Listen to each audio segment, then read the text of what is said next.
আজ হচ্ছে রং খেলা মানে ওই যেটা দেখে ৩-৪ দিন লোক এমনিই বুঝবে যে আমরা কেমন রং খেলেছি। গত বছর তো রং ছুঁয়েও দেখিনি, তবে এবছর আমার ভীষণ এক্সাইটমেন্ট ছিল। তো যাই হোক, সেদিন আমাদের সব বন্ধুদের ইশিতার বাড়িতে মটন খাওয়ার নিমন্ত্রণ ছিল।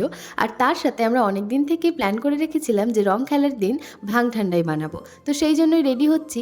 আর বাইরে যাওয়ার আগে ভালো করে নারকেল তেল মেখে নিলাম মুখে, হাতে, পায়ে, সমস্ত জায়গায়।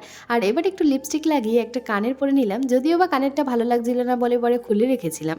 তারপর রেডি হয়ে আমার ঘন্টর থেকে ভালো করে আদর খেয়ে চলে গেলাম ঈশিতার বাড়িতে। আর আসতে না আসতেই তো জেঠিমনি আমাদের দিয়ে দিলে এক পিস করে মাটন টেস্ট করতে। আর সত্যি মাটনটা এত টেস্টি হয়েছিল যে কি আর বলবো। তারপর খেয়ে দিয়ে ভাবলাম যে যাই এই পরিষ্কার মুখটাতে অল্প করে একটু আবির লাগাই। অত সাদা সিধা হোলি কিন্তু বিকালে দেখতে পারবেন গাইস। আর তার পর মুহূর্তে আমাদের অবস্থাটা একটু দেখো। আর এবার তো হচ্ছে মেন পার্ট, এমন হারে রং মুখিয়েছে যে এক একজনকে চেনাই যাচ্ছিল না, জাস্ট একে অপরের দিকে তাকাচ্ছিলাম আর হেসেই পাগল হয়ে যাচ্ছিলাম। আর এবার তো আমার পালা, আর আমার অবস্থাটা জাস্ট দেখো, মুখের কোনো অংশ বাদ রাখেনি, দাঁতে পর্যন্ত ঘষে দিয়েছে।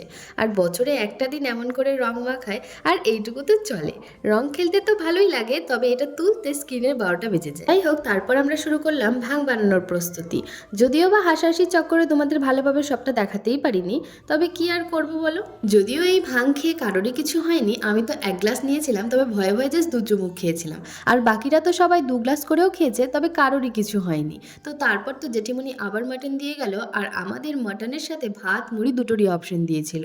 তো আমরা বলেছিলাম মুড়ি দিয়ে মাংস খাবো। ইস, এটা যে কি ভালো লাগে, সবার হাতে রং মাখা, সবাই একসাথে এক প্লেট থেকে খাচ্ছিলাম।